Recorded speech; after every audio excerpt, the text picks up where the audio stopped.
I hope you're well. So I've had my new workshop floor laid, and in this video I'm going to explain the pros and cons of the various methods for leveling a floor, explain why I went for the one that I chose, and also have a chat with the guys who actually did the work. So the new workspace is in the same building, just in the opposite corner of this block that I'm in now. And the existing floor was very old and very uneven. Now, in itself, that's not a huge problem. My floor in this space is pretty lumpy and it falls away by a good 50 2 inches from one end to the other. But this space is too small, really, to be able to wheel anything around in it. The new space, though, is much more open, so I wanted to take full advantage and get as many things on casters as I could. Now, there's a few ways you can go about leveling up a floor, and as woodworkers, probably the most obvious one for us is to screw or nail wooden battens into the cement floor and board it over. The problem with that is that it wasn't a nice, easy fall away into one corner. So each batten would need to be scribed or shimmed up, and of course you need the floor to be solid for the kind of machinery that we have. You need the battens to have enough meat in them to screw or nail your boards onto, whether that's tongue and groove or simple chipboard that's butted together. One of the things I'm particularly keen on avoiding, though, is raising the floor level too much, as I want to preserve as much of the ceiling height as possible. I've never quite been able to fit a full 8x4 board in here on end, and it's occasionally driven me to despair for the best part of 23 years. So a screed or self-leveling compound seemed like the best option, especially one that has a durable finish that can just be painted or sealed, so no need for any additional thickness on top. No chipboard, no vinyl garage floor tiles, and certainly no herringbone parquet. So while a screed certainly wasn't the cheapest option, it sort of balances out because it's a one and done. Now, I did consider having to go at leveling this up myself, but there are so many DIY disaster self-leveling videos on YouTube. I've reached out to a few local companies to get an idea of price, and I'm glad I did, because I received a detailed estimate from the guys at Screedworks that convinced me that this was a little more involved than just mixing it up and pouring it out. The existing floor needs to be fully prepared and cleaned and sealed with a 2-pack epoxy damp-proof membrane.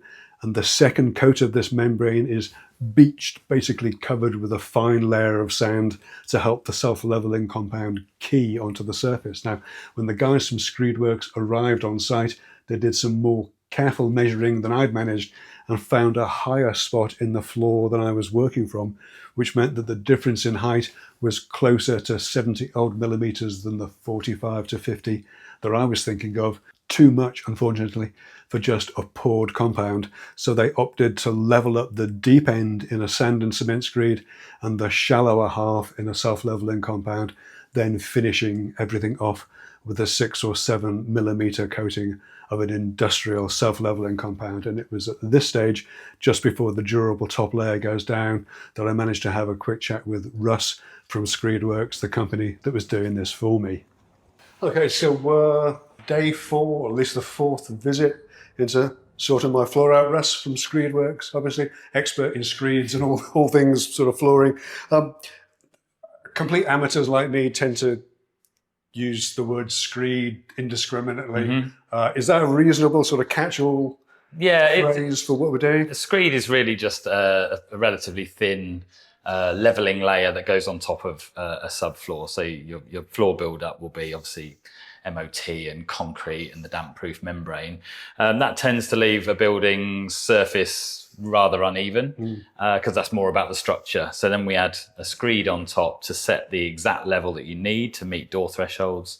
If it's in a home, it could include encapsulated underfloor heating pipes, but it's anything to sort of set the level and to receive the finished floor layer, whether it's carpet, vinyl, tiles, etc.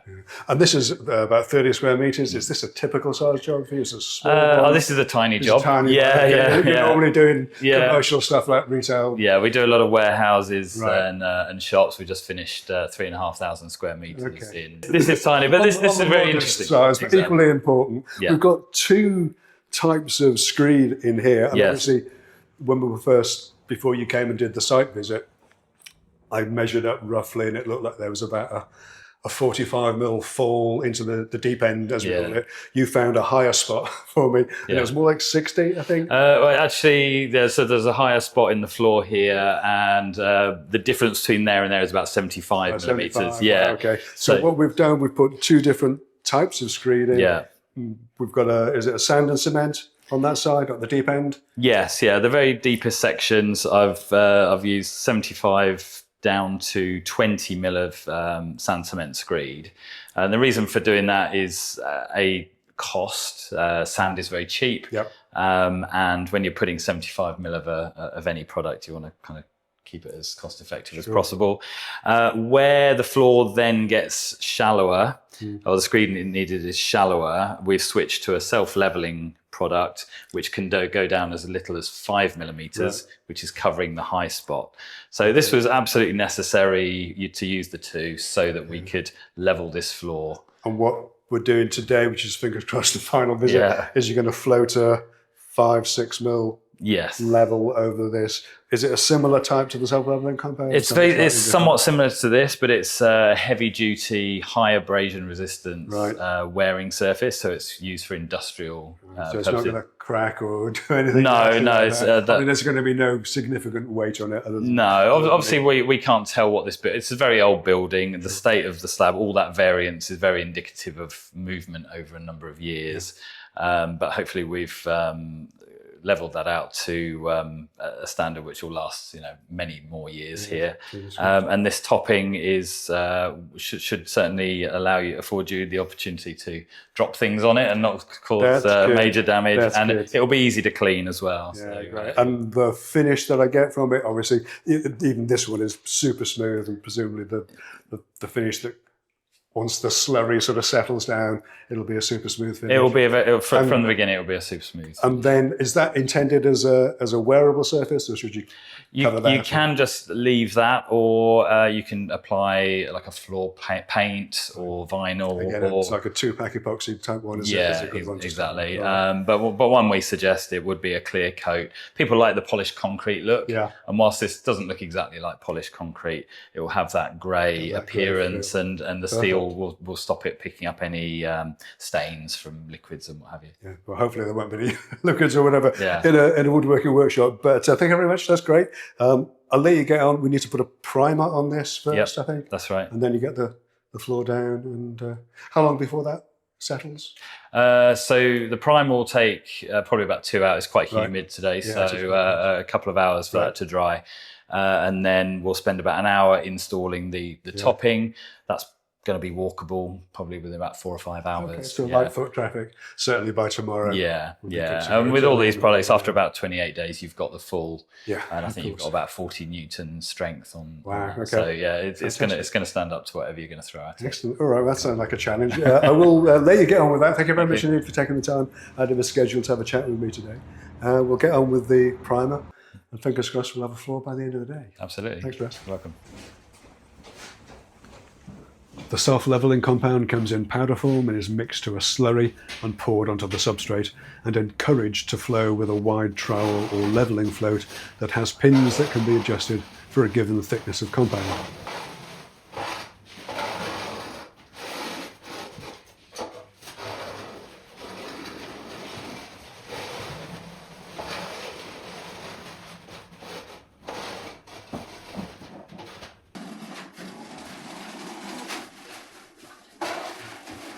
Any slight undulations are ironed out with a spiked roller.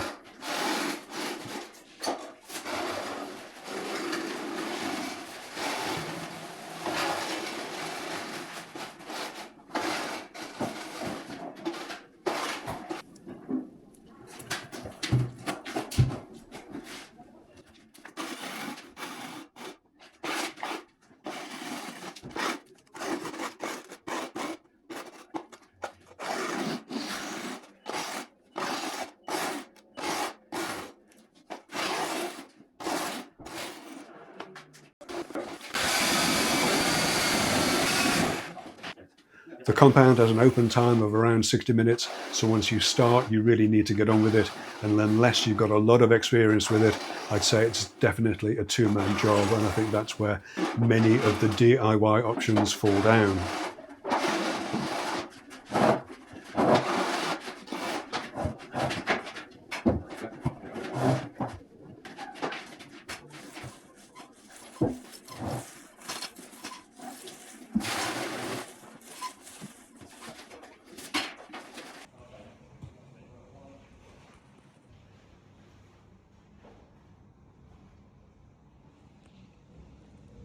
So the floor was poured literally the day before I went away on holiday. So apart from poking my head around the door to rescue a couple of cameras, it had a couple of weeks, a couple of very hot weeks to fully dry, and it is super smooth and solid as you'd expect. And I still have just enough height to stand a full sheet on end. The spiked rollers have left some slight discoloration on the surface, quite like it actually. And screed works have left me some industrial 2-pack clear coat to seal it with. I may go for a neutral grey epoxy paint instead. That'll have to wait until after I've had my electrics done though, which should be happening in the next couple of weeks. So that'll be the last piece of the jigsaw where I'm waiting for other folks to do stuff for me. Everything else will be on me. So I'll wrap this one up for now. Thanks so much for taking a look. As always, keep watching, keep subscribing, and there'll be more videos along very soon. Take care.